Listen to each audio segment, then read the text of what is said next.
What's up mga kapatid at welcome back again sa ating YouTube channel, no. So gusto ko lang i-share sa inyo yung aking Google AdSense, no. So email sa akin si Google, si AdSense, na kailangan ko na daw siyang mai-verify. So ang problema dahil wala pa, hindi pa dumarating yung Google PIN natin, no.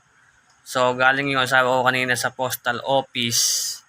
Pina-check ko kung nandun na ba yung papel o yung Google PIN, no. Sabi wala pa daw. Hindi ko lang sure kung mai-deliver ba yon or kami mismo yung kukuha o kami mismo yung kukuha sa postal office kasi wala pa eh. So sabi meron na daw na-deliver na sulat galing dito para sa quarry. Hindi ko lang sure kung ayun na ba yon or hindi. Kasi wala naman sinabi. So dalawa yung address na nilagay ko dun eh. Hindi ko lang alam kung magkakaproblema o hindi. Pero sana wag naman magkaproblema, no? Kasi may nakalagay na address 1 tsaka address 2. So nilagay ko dun magkaibang address pero same lang naman sa Gmail lang naman din, no?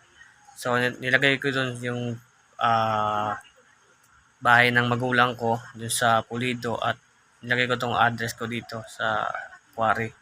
Kasi yung nakalagay sa ID ko dun sa Barangay Pulido kaya yun yung nilagay ko. Tapos syempre dito ako nakatira, parang pang ano lang, pang kung sakali lang na hindi ko ma-receive doon. At least dito may deliver, no. Pero by Monday siguro check ulit natin o hanggang katapusan, no, hanggang October.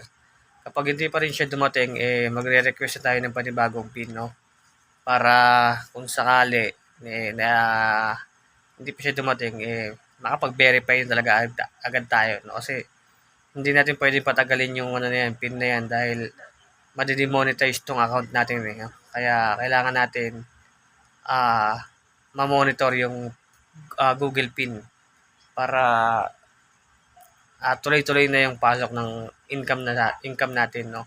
Hindi na magkaroon ng mga problem, no.